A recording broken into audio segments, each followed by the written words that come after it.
Hello friends, welcome to our channel. இன்றைக்கி நான் உங்கள்கிட்ட என்ன வீடியோ கொண்டுட்டு வந்திருக்கேன்னா, பொங்கலுக்கு பார்த்தீங்கன்னா எனக்கு நானே வந்து ஆரி ஒர்க் வந்து ப்ளவுஸ் நான் என்னுடைய பாடி மெஷர்மெண்ட்டுக்கு பார்த்தீங்கன்னா எனக்கு நானே பாடி மெஷர்மெண்ட்டுக்கு ஆரி ப்ளவுஸ் வந்து ஸ்டிச் பண்ணியிருக்கிறேன். இந்த ஆரி பார்த்தீங்கன்னா நானே போட்டுக்கிட்டேன். போன வருஷம்லாம் பார்த்தீங்கன்னா நான் வந்து சிம்பிளாக தான் ப்ளவுஸ் ஸ்டிச் பண்ணேன். இந்த வருஷம் தான் பார்த்தீங்கன்னா நான் ஆரி ஒர்க்கு ப்ளவுஸில் வந்து நிறைய டிசைன்ஸ் வந்து கற்றுக்கிட்டு நம்ம இன்னும் நிறைய வந்து ஸ்டிச் பண்ணணும், நம்ம வந்து இப்படியே இருக்கக்கூடாதுன்னு நான் அதிகமான டிசைன்ஸு ஆரி ஒர்க்கு ஹேண்ட் எம்ப்ராய்டிங் எல்லாம் நான் கற்றுக்கிட்டு பார்த்திங்கன்னா பண்ணிகிட்ருக்கேன். உங்களுக்கு ஒரு மோட்டிவேஷனாக வந்து இருக்கணும். இந்த பொங்கல்லேருந்து அடுத்த பொங்கலில் பார்த்திங்கன்னா நீங்களே எல்லாமே உங்கள் குழந்தைக்கான ஃப்ராக்லேருந்து எல்லாம் நீங்களே ஸ்டிச் பண்ணணும்னு சொல்லி நான் விரும்புகிறேன். அதனால் பார்த்திங்கன்னா உங்களுக்கு வந்து நான் அந்த ஆரி போட்ட ப்ளவுஸ் வந்து எப்படி ஸ்டிச் பண்ணியிருக்கேன், அந்த ப்ளவுஸ் லாஸ்ட்டாக ஃபைனலில் எப்படி வந்திருக்குன்னு எல்லாம் உங்கள்கிட்ட காட்டணும் தான் இந்த வீடியோ நான் எடுத்துகிட்டு வந்திருக்கேன். இப்போ இந்த வருஷம் பொங்கலுக்கு நீங்கள் சப்போஸ் வெளியே நீங்கள் கொடுத்து ஸ்டிச் பண்ணியிருந்தாலும் அடுத்த வருஷம் பொங்கலில் பார்த்தீங்கன்னா நீங்களே வந்து உங்களுக்கு ஸ்டிச் பண்ணுற அளவுக்கு நீங்கள் வந்து முன்னேறி இருக்கணுங்கிறது தான் என்னோடைய ஆசை. நாம் ஒரு ப்ளவுஸ் வந்து இந்த மாதிரி சீசன் டைமில் வெளியே கொடுத்தோம்னா கண்டிப்பாக பார்த்தீங்கன்னா அந்த டைமுக்கு கிடைக்காது. ஏன்னா டெய்லரிங்லேயே பார்த்தீங்கன்னா அந்த சமயத்தில் பிஸியாக தான் இருப்பாங்க. நீங்கள் வந்து பொங்கலுக்கு ஒரு நாளைக்கு முன்னாடியோ இல்லை தீபாவளி இந்த மாதிரி சீசன் டைமில் ஒரு நாளைக்கு முன்னாடிலாம் கொண்டு போய் சில பேர் எடுக்க முடியாத சுச்சுவேஷனில் வேறு ஏதாவது பிஸியாக இருந்திருப்பீங்க. அதனால் லாஸ்ட் மினிட்ல கொண்டு போய் கொடுப்பீங்க. அவங்களால ஸ்டிச் பண்ணியே தர முடியாது. ஏன்னா அவங்களுக்கும் அதில் ஏகப்பட்ட வேலை இருக்கும். வாங்கி வச்சுருக்க ஃபேப்ரிக்கே பார்த்திங்கன்னா ஸ்டிச் பண்ணுறதுக்கு அவங்களுக்கு அவ்வளோ டைம் எடுக்கும். அந்த மாதிரி காரணம். இன்னொன்று பார்த்திங்கன்னா நமக்கு நாம்ளே ஒரு ட்ரெஸ்ஸை வந்து டிசைன் பண்ணி போடக்குள்ள அது ரொம்ப ஹாப்பியாக இருக்கும். மற்றவங்க கொடுத்து ஸ்டிச் பண்ணி நம்ம போடுறத விட நமக்கு நாம்ளே ஒரு சாதாரண ஒரு ஃப்ராக்காக இருந்தாலும் சரி, ஒரு சாதாரண ஒரு கம்மிஸ் ஒரு மெட்டீரியல் நாம் எடுத்து நமக்கு நாம்ளே ஸ்டிச் பண்ணி போடக்குள்ள அது ரொம்ப பியூட்டிஃபுல்லாக இருக்கும். அதே மாதிரி ஒரு ரெடிமேட் ட்ரெஸ் நீங்கள் எடுத்தால் கூட அந்த ஸ்லீவ் அட்டாச் பண்ணுறதுக்காக ஒரு ஷாப்புக்கு போய் நீங்கள் வெயிட் பண்ணி அதை நீங்கள் பைசா கொடுத்து வாங்குறத விட கொஞ்சம் அமௌண்ட்டு சேர்த்து வச்சு பெடல் மிஷினை பார்த்தீங்கன்னா இப்போ ரொம்ப செகண்ட்ஸ் மிஷினில் 2500 கூட நல்ல மிஷின்லாம் கிடைக்கிது. அப்படி பார்த்து நீங்கள் நல்ல உங்களுக்குன்னு ஒரு மிஷினை வாங்கி நீங்கள் ஸ்டிச் பண்ணி பார்க்கக்குள்ள தான் அதோடைய சந்தோஷம் அந்த ஹாப்பினஸ் என்னான்னு உங்களுக்கு தெரியும். அதனால் தயவு செஞ்சு நீங்கள் வந்து அடுத்த வருஷம் பொங்கலுக்குள்ள உங்களுக்கு நீங்களே வந்து ட்ரெஸ்ஸை வந்து ஸ்டிச் பண்ணி போடுற அளவுக்கு கொஞ்சம் வந்து உங்களுடைய டேலண்ட்டை வந்து வளர்த்திக்குவாங்க. நான் வந்து இந்த ப்ளவுஸ் பார்த்திங்கன்னா அதாவது அந்த ஆரி ஒர்க் நான் போட்டிருக்கேன் பார்த்திங்களா, ஆரி ஒர்க் வந்து ஸ்ட்ரெயிட் கட்டிங்கில் போட்டிருக்கேன். உள்ளுக்குள்ளே கொடுக்குற லைனிங்கை வந்து கிராஸ் கட்டிங்கில் வந்து நான் போட்டிருக்கேன். இப்போ உங்களுக்கு புரிஞ்சிருக்காது என்னடா அது மெயின் ஃபேப்ரிக்கை வந்து ஸ்ட்ரெயிட் கட்டிங்கில் போட்டிருக்காங்க, லைனிங் பீஸை வந்து கிராஸ் கட்டிங்கில் போடுறாங்களே எப்படி அது கரெக்டாக வருமா நீங்கள் நினைப்பீங்க. கரெக்டாக வருங்க. எப்படி கரெக்டாக வரும்னா இப்போ ஆரி வந்து நம்ம போடக்குள்ள கிராஸ் கட்டிங்கில் போடக்குள்ள இப்போ நானும் பார்த்திங்கன்னா ஆரிக்கு வந்து ரொம்ப நாள் டேலண்ட் கிடையாது. அதாவது ரொம்ப நல்லா அதிலையே நான் ஆரியே வந்து ரொம்ப பண்ணிக்கிட்டு இருக்கு கிடையாது. எனக்கு மட்டும்தான் நான் பண்ணிக்கிட்டு இருக்கேன். கஸ்டமருக்கு சின்ன சின்ன மாடல் மட்டும் நான் போட்டு கொடுத்துட்ருக்கேன். இன்னும் ஃபுல் நேரம் அதில் இறங்கலை. ஏன்னா நம்ம கோர்ஸ் வந்து நம்ம படிச்சுட்டு இருக்கிறதுனால சுத்தமாக அதில் முடியல. இப்போ எப்படி நான் வந்து ஆரியை வந்து ஸ்ட்ரெயிட் கட்டிங் போட்டுட்டு லைனிங் வந்து கிராஸ் கட்டிங் கட் பண்ணுறேன்னா லைனிங் வந்து நீங்கள் கிராஸோ ஸ்ட்ரைட்டோ எதை வேணாலும் கட் பண்ணிக்கலாம், ஒன்றும் பிரச்சனை இல்லை. இப்போ நீங்கள் சப்போஸ் லைனிங்கை கிராஸில் போட்டுட்டு மெயின் ஃபேப்ரிக்கை வந்து நேர் கட்டிங்கில் போட்டிங்கன்னா ஒரு பிரச்சனையும் வராது. ஆனால் லைனிங்கை வந்து நேர் கட்டிங்கில் போட்டுட்டு மெயின் ஃபேப்ரிக்கை வந்து கிராஸ் கட்டிங்கில் போட்டிங்கன்னா அப்படி சுருக்கமாக இழுத்துக்கிட்டு வந்துடுங்க. அதனால் இது வந்து கேர்ஃபுல்லாக வச்சுக்கணும். நீங்கள் வந்து லைனிங்கை வந்து கிராஸு ஸ்ட்ரைட்டு எதை வேணாலும் போட்டுக்கலாம். ஆனால் லைனிங்கை வந்து நீங்கள் நேர் கட்டிங்கில் போட்டுட்டு மெயின் ஃபேப்ரிக்கை வந்து கிராஸ் கட்டிங்கில் போட்டிங்கன்னா அப்படி சுருக்கமாக இழுத்துட்டு வந்துடும். அதை கொஞ்சம் கேர்ஃபுல்லாக ஹேண்டில் பண்ணிக்கோங்க. எப்படி போடணுன்னா லைனிங் வந்து கிராஸ் கட்டிங்கில் இருக்கலாம், மெயின் ஃபேப்ரிக்கை வந்து ஸ்ட்ரெயிட் கட்டிங்கில் வந்து இருக்கலாம். நான் அதனால தான் பார்த்திங்கன்னா எனக்கு வந்து கிராஸ் கட்டிங்கே போட்டு பழக்கமானதுனால ஸ்ட்ரெயிட் கட்டிங் வந்து என்னுடைய பாடி மெஷர்மெண்ட்டுக்கு வந்து அந்தளவுக்கு சூட்டபிளாக எனக்கு இருக்கிறதில்ல, சாட்டிஸ்ஃபேக்ஷனாக இருக்க மாட்டேங்குது. ஸ்ட்ரெயிட் கட்டிங் எனக்கு போட்டால் கொஞ்சம் அன்கம்ஃபர்டபுளாக இருக்கிற மாதிரி இருக்குது. அதனால் எனக்கு நான் வந்து ஸ்ட்ரெயிட் கட்டிங் போட்டுக்க மாட்டேன். இப்போ நாம் வந்து இதுதான் ஆரி ப்ளவுஸு. ஆரி ப்ளவுஸில் வந்து பார்த்திங்கன்னா நெக்கெல்லாம் வந்து கட் பண்ணி எடுக்கக்கூடாது. ஏன்னா ஆரி வந்து பார்த்திங்கன்னா எந்த இடத்துல எவ்வளோ டிஸ்டன்ஸ் இருக்குதுன்னு பார்த்துட்டு தான் நம்ம வந்து நெக்கை வந்து கட் பண்ணி எடுக்கணும். ஸ்லீவும் பார்த்திங்கன்னா அதே மாதிரி தான். அந்த ஸ்லீவ் ரவுண்டும் நம்ம வந்து ஹாம்கோலில் அந்த கர்வ் வந்து வளைஞ்சு எடுப்போம்ல, அதுவுமே வந்து எடுக்கக்கூடாது. ஸ்லீவில் வந்து எப்படி எடுக்கணும்னா ஃபேப்ரிக், அதாவது லைனிங் ஃபேப்ரிக்கை வச்சு அட்டாச் பண்ணிவிட்டு அதுக்கப்புறம் தான் அந்த ஹாம்கோல் கர்வ்லாம் வந்து வளைச்சி நம்ம எடுக்கணும். இப்போ உங்ககிட்ட நான் போட்டிருக்க லைனிங் என்னது கிராஸ் கட்டிங். ஆனால் இந்த ஃபேப்ரிக் மெயின் ஃபேப்ரிக்கில் வந்து என்ன நான் போட்டிருக்கேன், ஸ்ட்ரெயிட் கட்டிங் போட்டிருக்கேன். ஏன்னா நம்மளுக்கு வந்து அந்த பர்ஃபெக்டாக இருக்கும். அந்த கப் ஷேப்பு பார்த்திங்கன்னா பர்ஃபெக்டாக இருக்கும். நீங்கள் வந்து நெக்கு வந்து எக்காரணத்து கொண்டு லைனிங் ப்ளவுஸில் வந்து இந்த மாதிரி நீங்கள் ஆரி ப்ளவுஸ் வந்து கட் பண்ணுறீங்கன்னா கண்டிப்பாக வந்து அந்த டிசைனில் வந்து நெக்கை வந்து விட்டுட்டு தான் நீங்கள் கட் பண்ணணும். நெக்கை வந்து கட் பண்ணிடக்கூடாது. சப்போஸ் உங்களுக்கு நல்லா எனக்கு ஸ்டிச் பண்ண தெரியும் நம்பிக்கை இருக்குன்னா நீங்கள் கட் பண்ணிக்கலாம். ஆனால் ஆரி ப்ளவுஸில் வந்து கட் பண்ணக்கூடாது. எதை சொல்கிறேன், நெக்கு. ஏன்னா நெக்கு சுற்றி தான் பேக் சைடு ஃப்ரண்ட் நெக்கு தான் நம்ம என்ன பண்ணியிருப்போம், ஆரி போட்டிருப்போம். அந்த சமயத்தில் நம்ம நெக்கை வந்து கட் பண்ணி எடுத்துட்டோம்னா அந்த டிசைன் எங்கேயாவது ஒரு இடத்துல ஒரு பீடு வந்து உடஞ்சிருச்சு, இல்லை ஒரு இடத்துல நம்ம கட் பண்ணிட்டோம்னா கூட ஃபுல்லாக அவங்க போட்டிருக்க அத்தனை ஆரி ஒர்க் டிசைன் பார்த்திங்கன்னா அங்கங்கே கட் பண்ணி விழுந்துடும். அதனால் நீங்கள் வந்து நெக் லைன் மட்டும் வரைஞ்சிக்கோங்க. ஸ்டிச் பண்ணக்குள்ளே வந்து நீங்கள் கட் பண்ணி அதை ஸ்டிச் பண்ணிவிட்டு அதுக்கப்புறமேட்டுக்கு அந்த நெக் லைன் அப்படி கட் பண்ணிக்கலாம். இப்போ பாருங்கள் எவ்வளோ பியூட்டிஃபுல்லாக இருக்குது. இந்த ட்ரெஸ் பார்த்திங்கன்னா நான் ஒரு அரை மணி நேரத்தில் ஸ்டிச் முடிச்சிட்டேன். எனக்கு ரொம்ப பிடிச்சிருக்கு. இந்த வருஷம் பொங்கலுக்கு இந்த ட்ரெஸ் தான் நான் போட்டிருந்தேன்.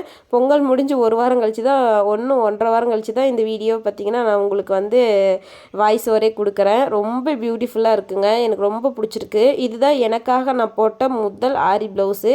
மற்ற போட்டதெல்லாம் பார்த்திங்கன்னா கஸ்டமருக்கு சின்ன சின்ன மாடல் தான் நான் போட்டு கொடுத்துருந்தேன். எனக்குன்னு ஃபஸ்ட்டு நான் ஸ்டிச் பண்ணிக்கிட்டது இதுதான். என் கல்யாணத்துக்கு கூட நான் ஆரி ப்ளவுஸ் வந்து ஸ்டிச் பண்ணலைங்க.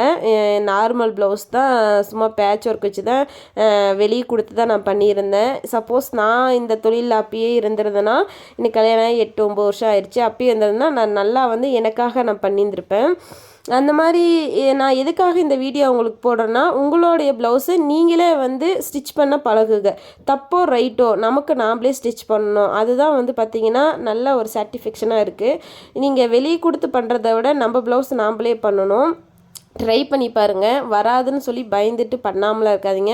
நமக்கு வராமல் யாருக்கு வரப்போகுது, நாம் முயற்சி பண்ணால் நமக்கு கண்டிப்பாக வருங்க. நான் பார்த்திங்கன்னா ஆரியும் பண்ணிகிட்ருக்கேன், ஹேண்ட் எம்ப்ராய்டிங் பண்ணிகிட்ருக்கேன், படிச்சுட்ருக்கேன், ப்ளஸ் வீட்டில் வேலையும் பார்த்துட்ருக்கேன், வர கஸ்டமருக்கு ஸ்டிச் பண்ணியும் கொடுத்துட்ருக்கேன், என்னோடய ப்ளவுஸும் நான் போட்டுக்கிறேன். எனக்கு பார்த்திங்கன்னா ஒரு நாள் ஷெட்யூல் வந்து இப்படி தான் போயிட்டுருக்கும். ரெகுலராக பார்த்திங்கன்னா இந்த மாதிரி தான் போயிட்டுருக்கும். எனக்கு வந்து டைமே இருக்காதா. ஒரு 20 நிமிஷத்தில் நான் எங்கேயாவது காலையில் லேட்டாக எழுந்துச்சிட்டுனா கூட அந்த டே ஃபுல்லாகவே எனக்கு ரொம்ப இதாக போயிட்டுருக்கும். அதனால் நீங்கள் வந்து நைட்டில் வந்து 10 மணிக்கு படுத்துக்குங்க, காலையில் சீக்கிரமாக எழுந்திரிக்கோங்க. உங்களோட ஷெட்யூலை நீங்கள் தான் முடிவு பண்ணிக்கணும். அதனால் பார்த்தீங்கன்னா டைம் வந்து வேஸ்ட் பண்ணாதீங்க. இருக்கிற டைம் பார்த்தீங்கன்னா எப்படி யூஸ்ஃபுல்லாக அந்த டே ஃபுல்லாக கொண்டு போகலான்னு சொல்லி ட்ரை பண்ணுங்கள். டெய்லி அட்லீஸ்ட் ஒரு மெட்டீரியலாவது எடுத்து கட் பண்ணி ஸ்டிச் பண்ணி பாருங்கள். அப்போ தான் பார்த்தீங்கன்னா உங்களுக்கும் அதிகமாக ஒரு ஆர்வம் வந்து வரும். நம்ம வந்து ஸ்டிச் பண்ணணும், நம்ம பண்ணியே தான் ஆகணுங்கிற ஒரு தாட் உங்களுக்கு வரும். இந்த ப்ளவுஸ்லாம் பார்த்தீங்கன்னா ஆரியோட ஃபீல்டு வேறு, ஹேண்ட் எம்ப்ராய்டிங்கோட ஃபீல்டும் கொஞ்சம் வேறு தான். ரெண்டும் ஒரே இது தான், ஆனால் லைட்டாக அது வேறு இருக்கும். அதே மாதிரி ஸ்டிச்சிங்கோட ஃபீல்டு டோட்டலாக வேறு. இப்போ நம்ம ஸ்டிச்சிங் மட்டும் பண்ணோம்னா ஸ்டிச்சிங் மட்டும்தான் பண்ணுமா, ஆரி ஹேண்ட் எம்ப்ராய்டிங்லாம் கற்றுக்கூடாதானா? அப்படிலாம் இல்லை. நீங்கள் ஆரியும் ஹேண்ட் எம்ப்ராய்டிங் கற்றுக்கிட்டிங்கன்னா உங்களுக்கு வந்து ஆரியிலையாவது உங்களுக்கு கஸ்டமர் கிடைப்பாங்க, ஹேண்ட் எம்ப்ராய்டிங்லேயும் உங்களுக்கு வந்து கஸ்டமர் கிடைப்பாங்க. ப்ளஸ் நீங்களே வந்து ஸ்டிச் பண்ணி கொடுக்கறதுனால உங்களுக்கே தெரியும், அதாவது கஸ்டமர் வந்து மறுபடியும் வேறு இடத்துல போய் ஸ்டிச் பண்ணணுங்கிற அவசியம் இல்லை. நம்மக்கிட்டேயே வந்து கொடுத்துருவாங்க, நாம்ளே வந்து ஸ்டிச் பண்ணி கொடுத்துர்லாம். அதனால் இருக்கிற அந்த ஒரு லைஃப்பை எல்லாமே கற்றுக்கணும், எல்லாமே படிக்கணும். நம்ம எதெல்லாம் வந்து நம்ம வந்து மிஸ் பண்ணமோ, நம்மளுடைய இளமை காலத்தில் எதெல்லாம் நம்ம எல்லாம் மிஸ் பண்ணமோ அதெல்லாம் வந்து இதுக்கு மேல் நம்மளால் பண்ணவே முடியாதா, செய்யவே முடியாதா அப்படின்னு சொல்லிட்டு நம்ம மைண்டை வந்து இது பண்ணக்கூடாது. இப்போ ஒரு பேச்சுக்கு சொல்கிறேன், எனக்கு வந்து சின்ன வயசுலேருந்தே பார்த்திங்கன்னா அந்தளவுக்கு நான் ஒழுங்காக படிக்க மாட்டேன். படிக்காதனால என்ன ஆயிடுச்சுன்னா சீக்கிரமாக கல்யாணமும் பண்ணிட்டாங்க. ரொம்ப கல்யாணம் பண்ணதுனால நம்மக்கிட்ட வந்து பார்த்திங்கன்னா ஒரு டிகிரி கூட இல்லை. எல்லோரும் வந்து அவங்களோட பேருக்கு பின்னாடி எல்லா பெண்களும் நான் சொல்கிறேன், அவங்களோட நேமுக்கு பின்னாடி ஒரு டிகிரி போடக்குள்ள எனக்கு ரொம்ப கஷ்டமாக இருக்கும். ஐயோ நம்மளால் ஒரு டிகிரி கூட போட முடியலையே, நம்ம வந்து எல்லாத்தையும் மிஸ் பண்ணிட்டோமே அப்படின்னு சொல்லிட்டு அந்த மைண்டுக்குள்ளே எனக்கு இருந்துகிட்டே இருக்கும். 12th முடிச்சுட்டு இப்படி இருக்கிறமே, எனக்கு அந்த டிகிரி எல்லோரும் சொல்லுவாங்க, என் ஃப்ரெண்ட்ஸுங்கிட்டலாம் நான் சொல்லக்குள்ள சொல்லுவாங்க, நீ தான் அப்படி பெருமையாக நினச்சிக்கிற, அப்படிலாம் ஒன்றும் இல்லை, பெருசெல்லாம் இல்லை, டிகிரி முடித்தாலும் அதே வீட்டு வேலை தான் செய்யணும், மற்றபடி படிக்கலனாலும் அதே இதுதான் அப்படின்னு என் ஃப்ரெண்ட்ஸ் எல்லாம் சொல்லுவாங்க. ஆனால் நான் நினைப்பேன், எனக்கு அந்த டிகிரிங்கிறது ரொம்ப பிடிக்கும். சரி நம்ம இப்படியே இருந்துருவோமா அப்படின்ட்டு 2 குழந்தைங்க பிறந்ததுக்கப்புறம் கூட அவங்கள வளர்த்தி ஸ்கூலுக்கெல்லாம் அனுப்பிச்சிட்டு இப்போ நான் ஃப்ரீயாக இருக்கேன். இதில் இடைப்பட்ட இதில் இந்த டைலரிங்கும் கற்றுக்கிட்டு எனக்கான ஒரு வருமானத்தையும் நான் தேடிக்கிட்டேன்.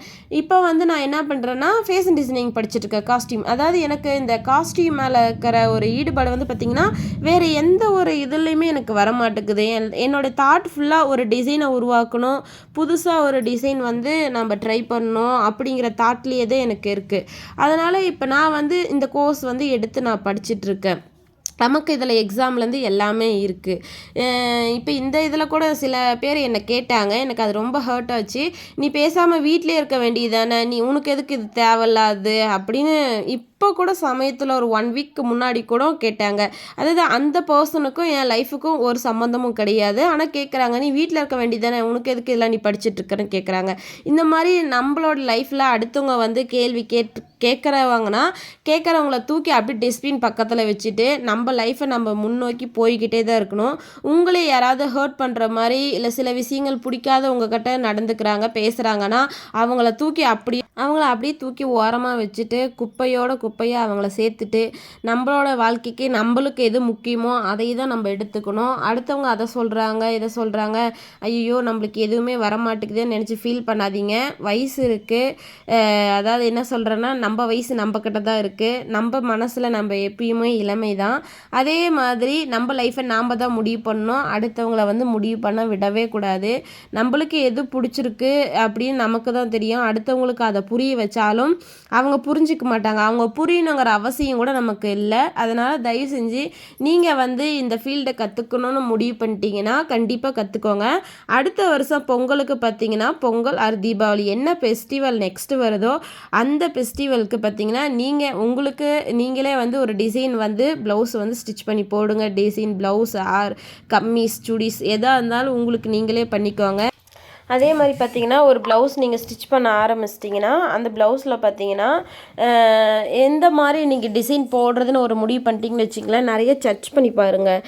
யூடியூப்லேயோ கூகுள்லேயோ பார்த்தீங்கன்னா ஒரு டிசைன் சிம்பிள் டிசைன் போடுறதா இருந்துச்சுன்னா உங்களுக்கு ஒரு வேளை கான்ஃபிடென்ட்டாக ஒரு டிசைன் வந்து உருவாக்க முடியலன்னா யூடியூப்லேயும் கூகுள்லேயும் வந்து சர்ச் பண்ணுங்கள். இந்த வீடியோ வந்து அதாவது நம்ம போடுற இந்த ப்ளவுஸ் வந்து கரெக்டாக அந்த டிசைன் நல்லா வருமானு சொல்லி கொஞ்சம் சர்ச் பண்ணி பார்த்து புதுசாக கொஞ்சம் ட்ரை பண்ணுங்கள். புதுசாக நம்ம ஒன்று ட்ரை பண்ணக்குள்ளே கண்டிப்பாக அது நீட்டாக வரும்.